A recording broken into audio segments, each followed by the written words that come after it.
In the second part of 3.3, we look at what's known as the first derivative test. So in the first derivative test, it's for finding maximums and minimums. So if we have a point that is a critical point, then remember at critical points, our first derivative is either 0 or it's undefined. Now, typically in using the first derivative test, we're looking for where we have a point. We're looking somewhere where our function is continuous. If our function is not continuous, we're not doing our first derivative test. But the use of the first derivative test is to find maximums and minimums. And when we say max and mins, we mean local maximums and local minimums. So if we look at where we have a slope that is 0, a first derivative that's 0, if we know what is happening on each side of that critical point, then we can determine whether that point is a maximum or a minimum. If we look to the left of that point, if we are increasing to get to that point, and then when we pass that point, if we're going down, then that point would be a local maximum. On the other hand, if to the left of that point we are decreasing, and then to the right of that point we're increasing, then that point would be a local minimum. So this is a continuation on where we are finding intervals where we're increasing and decreasing. So this is just finding maximum and minimums using that same information. So let's look at this example. Let's suppose we have this function. Let's find the critical points. So if we take the derivative, we have negative 15x squared plus 15. We can factor out a negative 15 here and get x squared minus 1. And we can factor that parenthesis and get x minus 1 times x plus 1. So that is our first derivative. If we set the first derivative equal to 0, then we would get x equals 1 and x equals negative 1. Both of those values are critical points because they make our first derivative equal to 0. So those are our critical points. So if we look at our number line, we're going from negative infinity to negative 1, negative 1 to 1, and then 1 to infinity. And let's evaluate what happens inside each interval. So for the first interval, we can pick a test point of negative 2. And if we substitute negative 2 into our derivative, we can plug it in anywhere in our derivative. I'm going to plug it in where I factored. So when I plug it in here, I have a negative 15 times a negative 3 times a negative 1, and a negative times a negative times a negative is going to make a negative. So in this first interval, my first derivative is negative. If our first derivative is negative, we are decreasing in that interval. Notice I didn't worry about what number I got, I just was looking at what my sign would be. If we go to the middle interval, we could put in a 0. So if we replace all the x's with 0, we have a negative times a negative times a positive. Two negatives make a positive, so our first derivative is positive in that interval, so we're increasing. And then if we substitute in, let's put a 2 in for the last interval, then when we put in a 2, we have negative 15 times 2 minus 1 times 2 plus 1.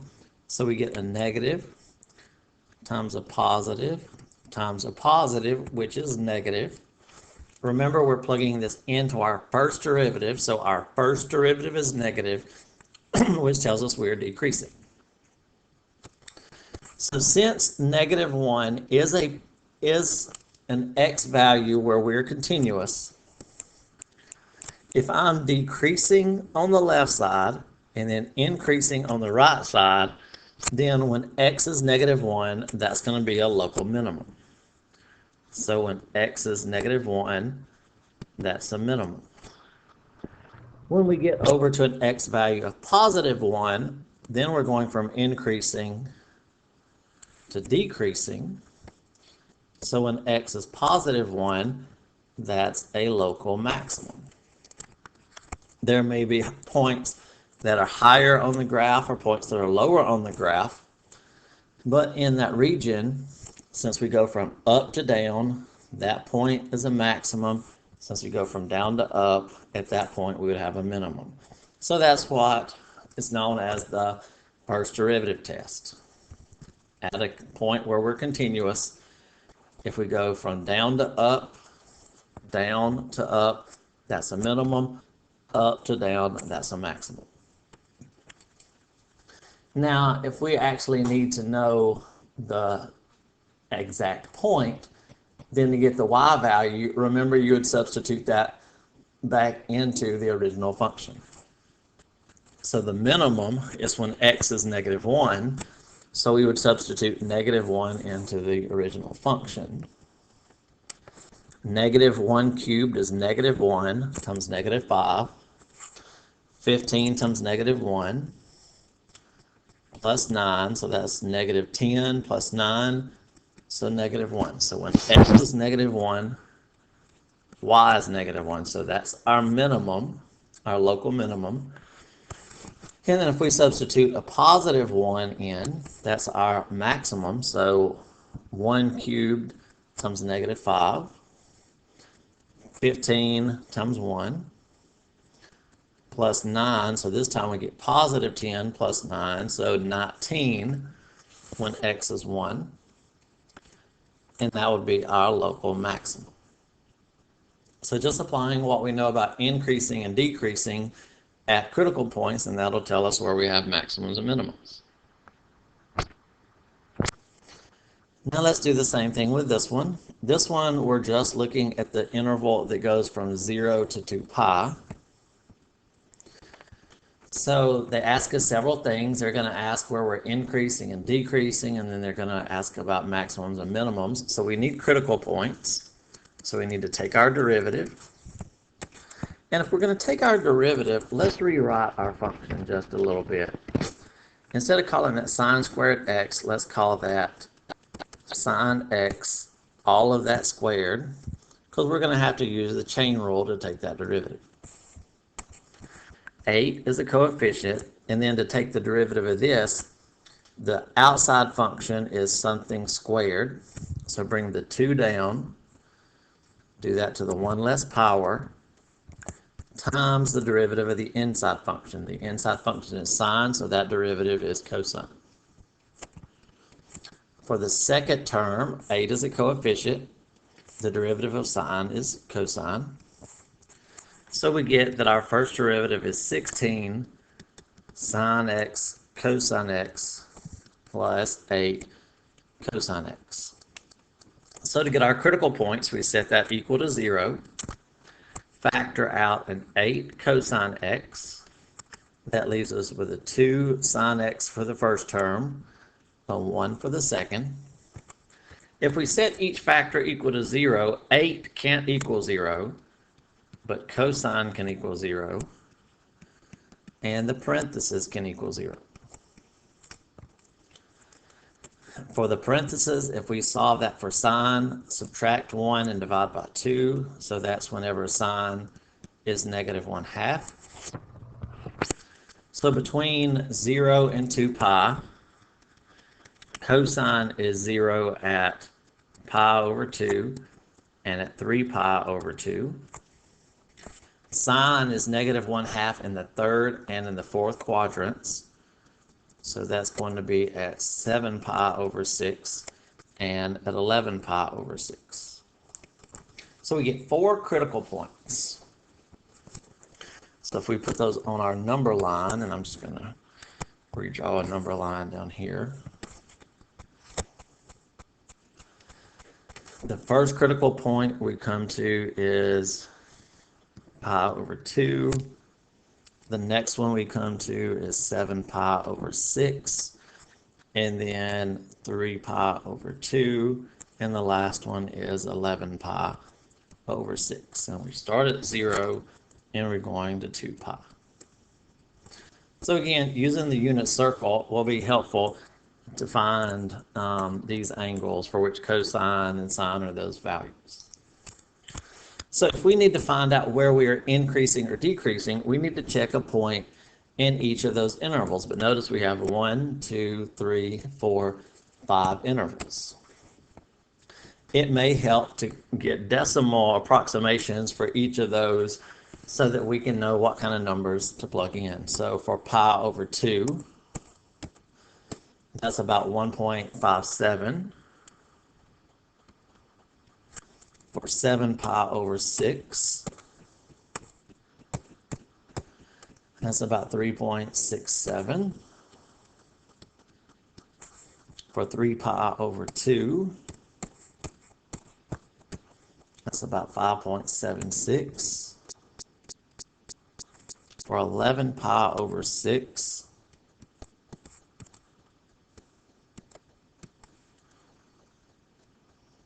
.76. I think I typed something wrong. So 3 times pi over 2 is 4.71. So this one was here. This is about 471. And then 2 pi is about 6.28. So then when I pick test points, I could put a 1 in, a 2, 4, 5, and then 6. That would be in each of those intervals. We're looking for increasing or decreasing, so we're substituting these into the derivative.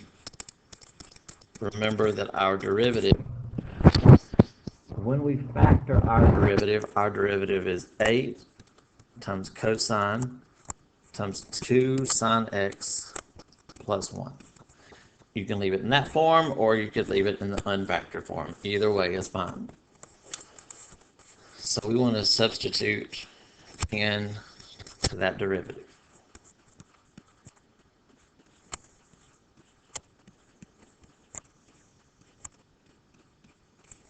So if we substitute in a 1, everywhere we have an x, then we're going to have a positive 8 times when we take cosine of 1.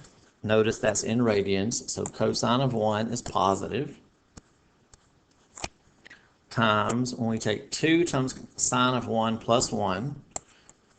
So sine of 1 times 2, not times 1, but times 2 plus 1, we get a positive. So 8 times positive, positive values for our first derivative. So if our first derivative is positive, we're increasing. Since we have it as factors, we just need to know the signs that are multiplied together so we can get the sign there. All right. So now let's put in a 2. If we replace x with 2, we can get 8 out front. When we take cosine of 2 in radians, we get a negative. And then take sine of 2 times 2 plus 1. That's going to be positive. So 8, which is positive, times a negative times a positive. Our first derivative is negative here, so we're decreasing. If you want to get numbers for this whole thing, that's fine. But what I'm most interested in is the sign. Just as long as we, again, recognize we have this times that. If we have the sign for each part, that's going to tell us positive or negative. If that doesn't make sense, then just get a number and take the sign off of it. So if we put in a 4, we're going to have an 8 out front. Cosine of 4 radians is negative. And then for the next term, Sine of 4 times 2 plus 1, that's also going to be negative. So we're going to get a positive. So we're back to increasing. And then if we do the last ones,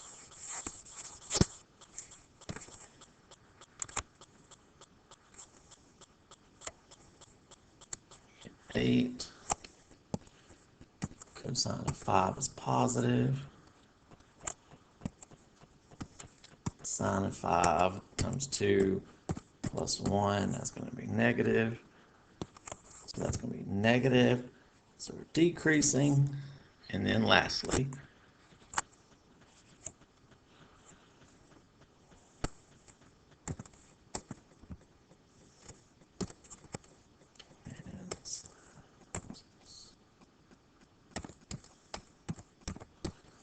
so that's positive, back to positive, so then we're increasing in the last interval. So we go from increasing to decreasing to increasing to decreasing to increasing. So if we're asked where we're increasing, is those intervals. If we're asked where we're decreasing, it's those intervals. And then if we're asking where do we have maximums and minimums, we have a maximum if we go from increasing to decreasing at a critical point. So going up to going down when x is pi over 2, that's a maximum. We also go from increasing to decreasing at 3 pi over 2. So at those values, we have maximums. Minimums are when we go from decreasing to increasing. So that's going to be at 7 pi over 6 and also at 11 pi over 6. Decreasing to increasing. We need points because when we're looking for local maxes, local minimums, those are actual points. We found the x values. To get the y values, we plug it back into the original function. Remember, our original function is 8 sine squared plus, I believe, 8 sine. 8 sine squared plus 8 sine, yeah. So at pi over 2, if we put a pi over 2 in,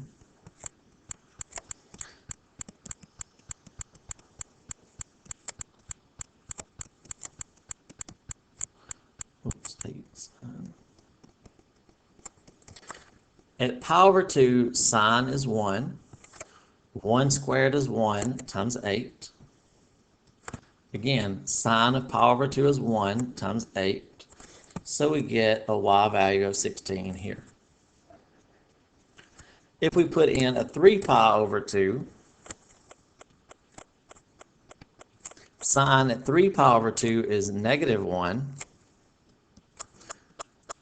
Negative 1 squared is 1 times 8 is 8. Negative 1 times 8 will be negative 8 here because we're going to have 8 from this. Sine of 3 pi over 2 is negative 1, so minus 8 there, so we're down to 0.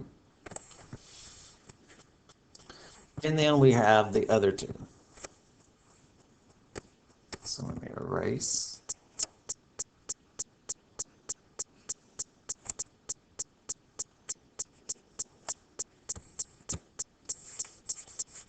So at 7 pi over 6, if we put 7 pi over 6 in,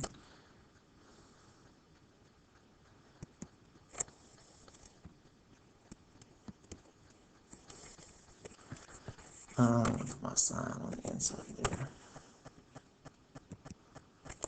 At 7 pi over 6, sine is negative 1/2. So we have negative 1/2 squared times 8. And then here we have 8 times negative 1/2. So negative 1/2 squared, that's positive 1/4 times 8 plus 8 times negative 1/2.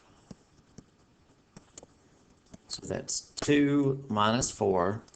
So we're going to get negative 2 there.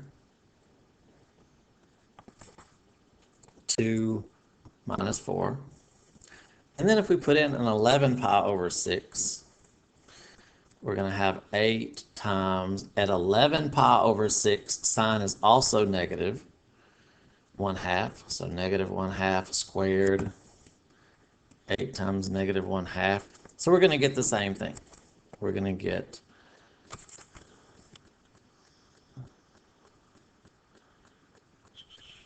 we're going to get a -2 there. Those are going to match because at 7 pi over 6 and at 11 pi over 6, sine is negative 1/2 at each of those. So here are our maximums, here are our minimums. Remember, to get the y value, we plug the x into the original function. To find out where the critical points are, that's where our first derivative is 0.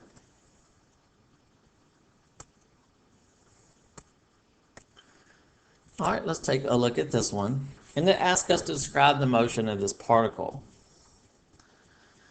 So let me pull this one up so I can read the instructions as we're going over it. First of all, it says define the velocity function. So the velocity function is the derivative of position. This is the position function. This is where the particle is located at different times. S, they don't give us units here, but S might be in something like feet, and T in seconds. So it's a position at different times. The velocity is how that's changing, how fast position is changing. So it's the derivative of that. So 3t squared minus 10t plus 4. So then they ask us, when is the particle moving in a positive direction? When is it moving in a negative direction? And when does it change directions? So let's think about our particle. So our particle could very well be on a line. If we were to graph this, our graph would probably look something like this. That doesn't mean our particle is going up and down and so forth necessarily. It just means it's going in different directions. So if we start out with a particle, let's see, when time is 0, our position is 0. And over time, our particle is, if we consider to the right, for part of the time, our particle is going to be moving to the right at different speeds. And at times, it's going to be moving to the left. And then it may turn around and go back to the right.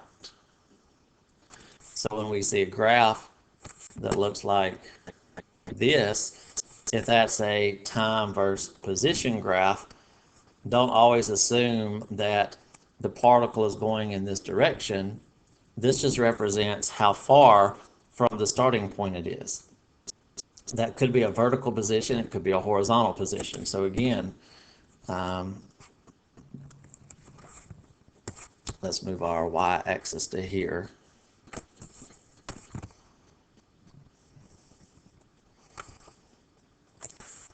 So if our particle starts out at 0, if this is the graph of its motion, as time transpires, its positive distance is getting farther and farther and farther and farther. Notice this is the largest positive distance it goes for a while. So to begin with, we're moving to the right. And then after a while, we stop moving to the right. And now from here to here, our position is getting closer and closer back to 0. Now it doesn't make it all the way to 0, but it's getting back closer to 0. And then from here to here, our position is getting farther away from 0 in the positive direction, so it's sliding this way. So that's what's happening in our to our particle. It's moving to the right, then to the left, and then to the right again. So anytime it's moving to the right, that's when our distance is increasing. So that's going to be when our slope is positive. If it's going to the left, or down, whichever we describe it, that's when our slope is negative. And then when our distance is increasing, again, positive slope. How do we get the slope? That's our derivative. That's given by our velocity. So a positive velocity, if velocity is positive, we're moving to the right. If velocity is negative, we're moving in the negative direction. So positive velocity moving in the positive direction, negative velocity moving in the negative direction.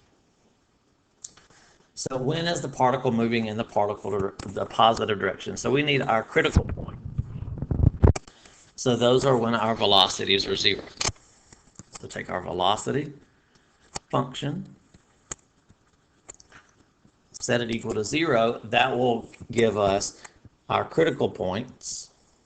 That's when our position is not changing. And this function may or may not factor. If we don't immediately see how it factors, then we can use the quadratic formula to solve this. So the opposite of b plus or minus the square root of b squared minus 4 times a times c, all of that divided by 2 times a. Quadratic equation equal to 0, so quadratic formula. So that gives us 10 plus or minus. So under the radical, we get 100. Negative times positive is negative. 4 times 3 is 12, times 4 is 48. So we get 52 under the radical, 6 on bottom. 52 factors, that's 4 times 13. So under the radical, we can simplify that as 2 roots of 13. We have a common factor on top of 2. So if we take a 2 out, we can reduce that 2 with a 6 on bottom. So t is 5 plus or minus square root of 13 over 3. Now, sometimes when we solve quadratic equations that involve times, sometimes we get negative times, and typically we don't deal with negative times. But just to make sure our times are positive, let's try to see what each answer would be, whether we use the positive or the negative. So if we do 5 plus the square root of 13 and divide that by 3, that's going to be a positive time. If we do 5 minus the square root of 13 and divide that by 3, that's also going to be a positive time. So if our time is starting at 0, then the first critical point we have is at 5 minus root 13 over 3. The only other critical point is at 5 plus root 13 over 3. So we need to see what is the velocity doing in each section. Again, we got these by where the velocity is 0.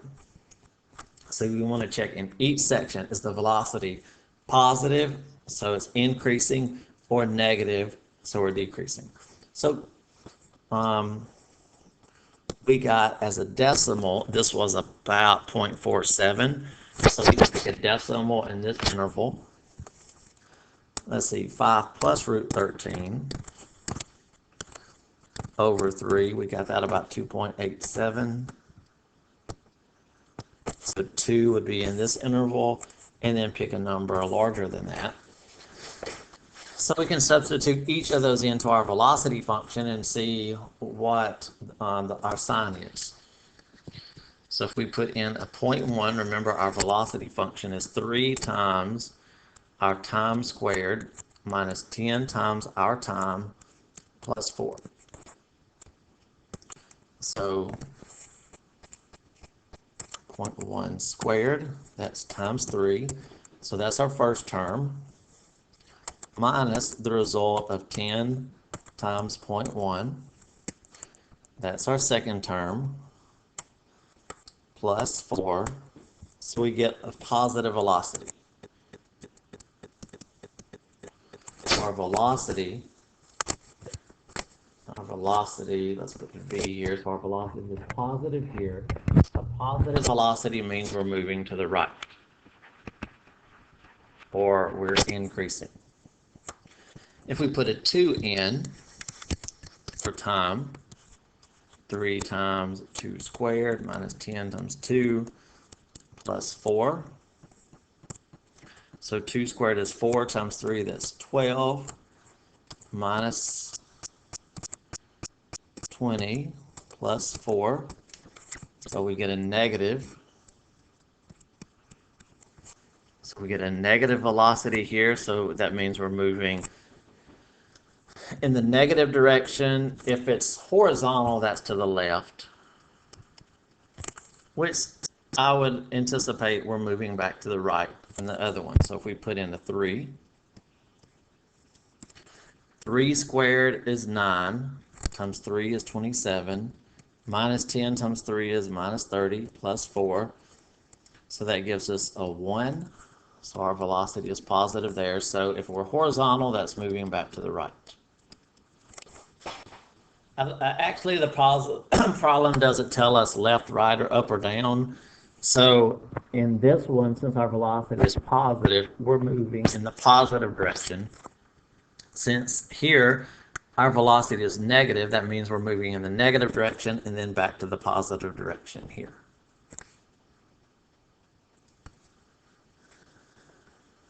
If we're asked when do we change direction, we change direction here and here.